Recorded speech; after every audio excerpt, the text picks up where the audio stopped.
Welcome to knowledge improver channel. आज हम लोग पढ़ेंगे एंटी हिस्टामिनिक्स के बारे में। हम लोग इसमें आपका क्लासिफिकेशन पढ़ेंगे और क्या क्या आपका फार्माकोलॉजिकल एक्शन है उसको भी डिस्कस करेंगे। और सबसे इंपॉर्टेंट चीज़, इंडिविजुअल ड्रग के क्या क्या आपके बारे में जो बताया गया है रेफरेंस बुक में, उसको भी हम लोग डिस्कस करेंगे। और ये चीज़ मैं बता दूं कि इस वीडियो को पूरा देखने के बाद आपको कोई और वीडियो देखने की ज़रूरत नहीं है, क्योंकि इस वीडियो में मैं डिटेल से आपको एक्सप्लेन करूँगा। इस वीडियो के पहले हिस्टामिन और एंटी हिस्टामिनिक्स में हम लोगों ने 2 वीडियो बना चुके हैं। पार्ट 1 और पार्ट 2 वीडियो का लिंक मैं इस वीडियो के डिस्क्रिप्शन में प्रोवाइड कर दूंगा, तो आप वहां से देख लेना। अब हम लोग स्टार्ट करते हैं H1 एंटी हिस्टामिनिक्स के बारे में। H1 एंटी हिस्टामिनिक्स को हम लोग कन्वेंशनल एंटी हिस्टामिनिक्स कहते हैं। इसकी क्लासिफिकेशन को सबसे पहले डिस्कस कर लेते हैं। H1 एंटी हिस्टामिनिक्स जो कि कहते हैं 4 भागों में क्लासिफाइड है। पहला आपका है कि highly sedative, okay, moderate sedative, mild sedative and second generation sedative. Highly sedative, moderately sedative and mild sedatives में जो आपकी ड्रग्स आएंगी, इन तीनों क्लासिफाइड ड्रग्स को हम लोग फर्स्ट जनरेशन में हम लोग कंसीडर करेंगे। और बाकी सेकंड जनरेशन तो है ही है आगे। दोनों में क्या अंतर है बिल्कुल हम लोग आगे देखेंगे एकदम डिटेल में। सबसे पहले हम लोग डिस्कस कर लेते हैं कि आखिर highly sedative, moderately sedative, mild sedative और सेकेंड जनरेशन में आखिर ड्रग कौन कौन सी होती हैं।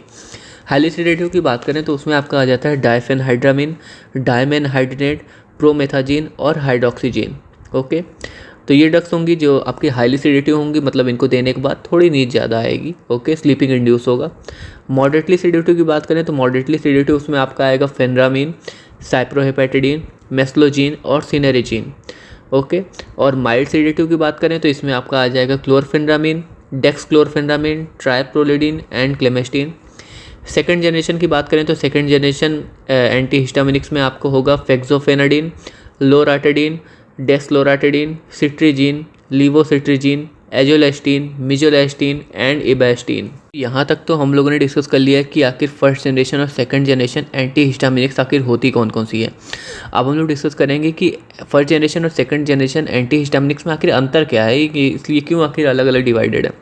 तो पहले बात तो कर लें कि फर्स्ट जनरेशन जो एंटी हिस्टामिनिक्स जो होती हैं ये आपके ब्लड ब्रेन बैरियर को क्रॉस कर जाती हैं, और जो सेकंड जनरेशन एंटी हिस्टामिनिक्स होती हैं ये ब्लड ब्रेन बैरियर को क्रॉस नहीं कर पाती हैं। लिखा भी हुआ है it can cross blood brain barrier और it does not cross blood brain barrier second generation में। फर्स्ट जनरेशन एंटी हिस्टामिनिक्स जो होती हैं वो जो होता है, क्योंकि ये ब्लड ब्रेन बैरियर को क्रॉस कर गई हैं, इस वजह से जो ये आपके सीएनएस पे एक्शन प्रोड्यूस करती हैं, और सीएनएस पे एक्शन प्रोड्यूस जो होगा वो होगा आपका sedative and drowsiness action. Okay, लिखा भी हुआ है कि it produces sedative and drowsiness CNS action. और सेकंड जनरेशन में क्योंकि ये ब्लड ब्रेन बैरियर से क्रॉस नहीं हुई है तो इस वजह से लिखा हुआ है कि it does not produce any sedative and drowsiness action. First generation anti histaminics में एक प्रॉपर्टी और है कि it produces anti cholinergic effect, और सेकंड जनरेशन जो होता है वो आपका एंटी कोलिनर्जिक इफेक्ट नहीं शो करता है। लिखा भी हुआ है कि it does not produces anti cholinergic effect second generation में, और वही फर्स्ट जनरेशन में एंटी कोलिनर्जिक इफेक्ट आपका प्रोड्यूस होता है। एंटी कोलिनर्जिक इफेक्ट का मतलब आप समझ सकते हो कि जैसे कि आपका यूरिनरी इरिटेशन होना और आपका ब्लरी विजन आना, कॉन्स्टिपेशन। ओके, हम लोग डिस्कस करते हैं कि एंटी हिस्टामिनिक्स आके प्राइमरी हम लोग कहाँ कहाँ इंडिकेट करते हैं। तो antihistaminics are indicated in allergic rhinitis, conjunctivitis, hay fever, pollinosis, runny nose, urticaria and dermographism. कुछ आपको डिस्कस कर लेते हैं, जैसे कि आपका एलर्जिक राइनाइटिस। एलर्जिक राइनाइटिस में जो आपकी आंख है, आई में आपका इचिंग होगी और आपका वाटरी आई होगा और साथ में स्नीजिंग भी होगी। ओके, तो इसे हम लोग एलर्जिक राइनाइटिस में कंसीडर करेंगे। और कंजक्टिवाइटिस में आपको पता है कि आइटिस लगा हुआ है, तो इसका मतलब आपका इन्फ्लेमेशन हुआ है, और इन्फ्लेमेशन कहाँ हुआ है तो वो आपका कंजक्टिवा में हुआ है। कंजक्टिवा आपका आईबॉल का पार्ट है। ओके, और इसी में आपका इन्फ्लेमेशन हो जाता है। हे फीवर की बात करें तो हे फीवर को हम लोग ये एक्चुअली पॉलन की वजह से आपके जो एलर्जी कॉज होगी है ना, एलर्जी कॉज होने के बाद इसमें आपका स्नीजिंग एंड कफिंग आपको बहुत ही ज़्यादा होती है हे फीवर में। पॉलिनोसिस की बात कर ले तो पॉलिनोसिस में आपका जो पॉलेंस की वजह से एलर्जी कॉज होती है उसे हम लोग पॉलिनोसिस कहते हैं, और पॉलेंस की वजह से एलर्जी किस में कॉज होगी, हे फीवर में, ये भी याद रखना। रनी नोज होगा, है ना, नाक जो है बहेगी, और जो है आर्टिकेरिया और डर्मोग्राफिज्म। ओके, डर्मोग्राफिज्म मतलब आपके जहाँ पे आप स्क्रैच करोगे स्किन पे, ओके, वहाँ पे रेड रेड कलर की लाइन्स अराइज हो जाएंगी, तो उसे हम लोग कहते हैं डर्मोग्राफिज्म कहेंगे। अब हम लोग डिस्कस करेंगे सबसे इंपॉर्टेंट पार्ट जो कि है आपका एंटी हिस्टामिनिक्स का फार्माकोलॉजिकल एक्शन। पहले एक्शन की अगर हम लोग बात करें तो पहले एक्शन में है आपका एंटागोनिज्म ऑफ हिस्टामिन, मतलब आपका हिस्टामिन जब रिसेप्टर से आपका बाइंड कर रहा था हिस्टामिनर्जिक रिसेप्टर से, तो जो एक्शन प्रोड्यूस हो रहे थे उस एक्शन को आपको ये डिक्रीज करेगा। ये आपके एंटागोनिस्ट आपके वर्क करेंगे, एंटागोनिस्टिकली आपका वर्क करेंगे हिस्टामिन रिसेप्टर पे। ओके, पहली बात तो ये समझ लीजिए कि आपका जब हिस्टामिन बाइंड कर रहा था कहते हैं हिस्टामिनर्जिक रिसेप्टर से, तो फिर आपका ब्रोंको कॉन्स्ट्रिक्शन हो था, इंटेस्टाइनल कॉन्ट्रैक्शन हो रहा था, ट्रिपल रिस्पॉन्स हो रहा था क्योंकि आपका एलर्जी कॉज हो रहा है, ट्रिपल रिस्पॉन्स में व्हील फ्लेयर और इचिंग हो रहा था। ओके, और ब्लड प्रेशर आपका फॉल हो रहा था। हमने पिछले वीडियो में डिस्कस भी किया था कि H1 रिसेप्टर से जब हिस्टामिन बाइंड करता है तो फिर आपको वैसोडाइलेशन होता है, जिसकी वजह से आपका ब्लड प्रेशर आपका फॉल होता है। ओके, ये भी बताया था कि आपका एड्रेनलिन रिलीज होता है जब आपका हिस्टामिन रिसेप्टर से बाइंड करता है। ओके, क्योंकि आपका हिस्टामिन रिसेप्टर बाइंड किया हुआ है तो उसके रिस्पॉन्स में आपका एड्रेनलिन रिलीज हो जाएगा, है ना, लिखा भी हुआ है release of adrenaline in response to histamine. तीसरा जो लिखा हुआ है वो आपका है contraction of large blood vessels, बताया भी था पिछले वीडियो में। ओके, तो ये सारे आप जो एक्शन देख रहे हो, ये हिस्टामिन जो आपका रिसेप्टर से बाइंड कर जाता है तो फिर आपका ये एक्शन प्रोड्यूस होता है, तो ये इन्हीं एक्शन को ये ब्लॉक कर देता है। मतलब ये आपका ब्लॉक करेगा आपका ब्रोंको कॉन्स्ट्रिक्शन, मतलब आपका ब्रोंको कॉन्स्ट्रिक्शन नहीं करेगा, ब्रोंको डायलेशन करेगा, इंटेस्टाइनल जो कॉन्ट्रैक्ट हो जा रही थी वो भी नहीं होगा, block the intestinal contraction, block the triple response, block the fall in BP. Okay, BP जो फॉल हो जा रही थी वो भी आपका ब्लॉक हो जाएगा। ओके, और आपका जो एड्रेनलिन रिलीज हो रहा था हिस्टामिन के रिस्पॉन्स में वो भी नहीं होगा, है ना, और जो है contraction of large blood vessels जो हो रहा था, लार्ज स्मूथ ब्लड वेसल्स हो रहे थे, वो भी नहीं होगा। तो कुल मिला के ये सारे एक्शन को ये ब्लॉक कर देता है। फर्दर आपके ये हिस्टामिन से जो आपका बाइंड होने के बाद एक्शन जो प्रोड्यूस हो रहा था उसको एंटागोनाइज करेगा, इसलिए लिखा भी हुआ है कि एंटागोनिज्म ऑफ हिस्टामिन। दूसरा जो आपका एक्शन है वो आपका एंटी एलर्जिक एक्शन शो करता है, एंटी हिस्टामिनिक्स, क्योंकि हम लोगों ने पढ़ा था कि जब हिस्टामिन आपका रिसेप्टर से बाइंड कर रहा था तो फिर आपका हाइपर सेंसिटिविटी कॉज कर रहा था और फर्दर एलर्जी आपका हो रहा था टाइप 1 रिएक्शन से। टाइप 1 रिएक्शन आपको पता होगा कि आपका आईजी एंटीबॉडी से कॉज होता है, और आपका जब एलर्जी कॉज हो रही थी तो उसके बाद आपका अर्टिकेरिया, इचिंग और एंजियोएडेमा आपका कॉज हो रहा था जब आपका हिस्टामिन रिसेप्टर से बाइंड करेगा। तो यहाँ पे हम लोग एंटी हिस्टामिनिक्स दे रहे हैं, तो इसका मतलब आपका ये सप्रेस करेगा हाइपर सेंसिटिविटी टाइप 1 रिएक्शन को और कंट्रोल करेगा आपका अर्टिकेरिया, इचिंग और एंजियोएडेमा को। थर्ड जो एक्शन है वो आपका एंटी हिस्टामिनिक्स का वो आपका सीएनएस पे होगा, और मैंने आपको बताया था कि सिर्फ और सिर्फ फर्स्ट जनरेशन एंटी हिस्टामिनिक्स ही आपके सीएनएस पे एक्शन प्रोड्यूस करेंगी। ओके, सेकंड जनरेशन आपका सीएनएस पे एक्शन नहीं प्रोड्यूस करेगा।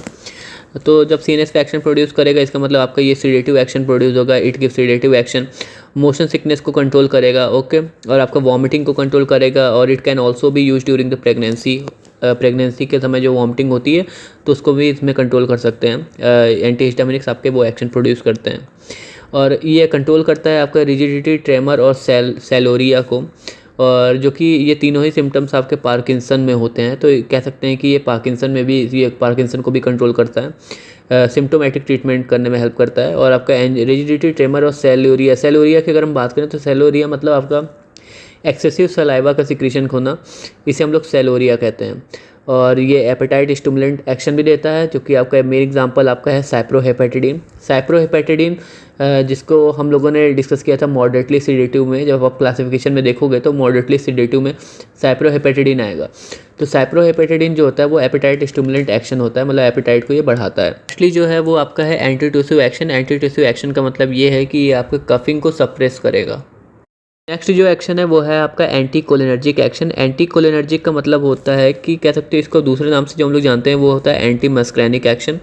एक चीज़ मैं बता दूं, इसके पहले भी मैं डिस्कस कर चुका हूं कि जो एंटी कोलिनर्जिक एक्शन है ये सिर्फ और सिर्फ first generation anti histaminics show करेंगे, सेकंड जनरेशन एंटी हिस्टामिनिक्स ये नहीं शो करेंगे। लिखा भी हुआ है कि only first generation anti histaminics ये आपका एंटी कोलिनर्जिक एक्शन शो करेंगे। ओके, और ये आपके सारे ही एंटी कोलिनर्जिक एक्शन शो करेंगे। All anti cholinergic actions are shows like urinary retention, blurry vision, constipation और एक्सेट्रा। और भी कई एक्शंस हैं जैसे कि आपका जैसे बावल मूवमेंट का अल्ट्रेशन हो जाना, अल्ट्रेशन इन बावल मूवमेंट, जिसकी वजह से आपका कॉन्स्टिपेशन कॉज कर देता है। तो ऐसे आपके बहुत ही एक्शन हैं। तो कुल मिला के कहने का मतलब ये है कि एंटी कोलिनर्जिक एक्शन जो होता है वो first generation anti histaminic show करते हैं। नेक्स्ट फार्माकोलॉजिकल एक्शन को डिस्कस करते हैं, जो कि है आपका लोकल एनेस्थेटिक्स की प्रॉपर्टी। ये इसमें आपके 3 ड्रग्स आएंगी, एक आपका होगा फेनरामिन, साइप्रोहेपेटाडीन और डायफेनहाइड्रामिन। ओके, ये तीनों ड्रग्स आपके तीनों ड्रग्स में आपका लोकल एनेस्थेटिक्स एक्शन होते हैं। ओके, और एक चीज़ बता दूं कि एक चीज़ सबसे पहले पढ़ते हैं, they have a local anaesthetic property. Okay, इसमें लोकल एनेस्थेटिक प्रॉपर्टी होती है, but they not used clinically. इसको जो है क्लिनिकली यूज नहीं करते हैं। उसके देखिए 2 रीजंस हैं। पहला आपका ये है कि पहली बात तो ये आपका इरिटेशन प्रोड्यूस करता है जब हम लोग सबक्यूटेनियसली इसको इंजेक्ट करते हैं। It produces irritation when subcutaneously injected. Okay, पहला जो रीज़न है ये है। और दूसरा आपका ये है कि आपका इसमें आपका मेम्ब्रेन को स्टेबलाइज करने की प्रॉपर्टी होती है, और मेम्ब्रेन स्टेबलाइजिंग प्रॉपर्टी जब होगी तो उससे आपका कार्डियक में आपका ये एफर्ट शो करेगा और फर्दर एर्देमिया कॉज करेगा। ओके, तो इन दो रीज़न की वजह से जो फेंटामिन, साइप्रोहेपेटाडिन और डायफेनहाइड्रामीन है, इसको हम लोग as a local anaesthetic use नहीं करते हैं। इसमें प्रॉपर्टी तो होती है लेकिन इसको यूज़ नहीं करते हैं क्योंकि इसमें जो पहली बात तो इरिटेशन कॉज हो रहा है, दूसरा आपका एर्देमिया भी कॉज कर सकता है, तो इस वजह से इसको नहीं यूज़ करेंगे क्लिनिकली। नेक्स्ट फार्माकोलॉजिकल एक्शन को हम लोग डिस्कस करते हैं, तो फिर हम लोग ये डिस्कस करेंगे कि एंटी हिस्टामिनिक्स का ब्लड प्रेशर पे आखिर क्या एक्शन ये शो करता है। नोट में जब आप देखोगे साइड में तो लिखा हुआ है कि no action shows on oral administration. पहला पॉइंट जब आप देखोगे तो उसमें लिखा हुआ है कि it can causes fall in BP on IV injection. Second point देखोगे तो आप लिखा हुआ है कि promethazine shows the alpha blocking action. कुल कहने का मतलब ये है कि जब एंटी हिस्टामिनिक्स को जब हम लोग ओरली कोई भी एडमिनिस्ट्रेशन करेंगे तो फिर वो अपना कोई भी एक्शन नहीं शो करेगा ब्लड प्रेशर पे।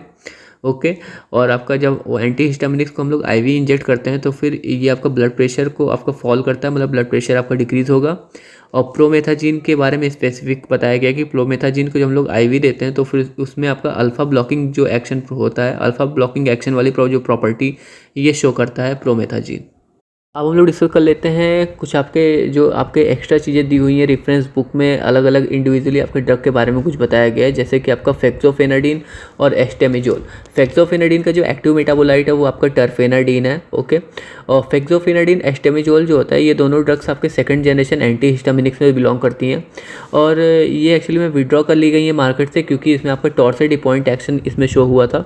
टॉर्सेडिपॉइंट का मतलब होता है कि वेंट्रिकुलर टैकीकार्डिया, मतलब वेंट्रिकल्स में आपका जो वेंट्रिकल्स का जो आपका बीटिंग रेट है वो आपका बढ़ जाता है, वेंट्रिकुलर टैकीकार्डिया। और ये आखिर क्यों होता है, आपका वेंट्रिकुलर टैकीकार्डिया आखिर क्यों होता है, उसके पीछे रीज़न ये है कि एक्चुअली में इसमें पोटेशियम चैनल ब्लॉक हो जाता है, इसकी वजह से आपका टॉर्सेडिपॉइंट एक्शन ये फर्दर शो करता है, तो इस वजह से ये विड्रॉन कर ली गई है मार्केट से, और ये आपका सेकंड जनरेशन एंटी हिस्टामिनिक्स में आएगा। और फेक्सोफेनाडिन का जो एक्टिव मेटाबोलाइट है वो आपका टर्फेनाडिन।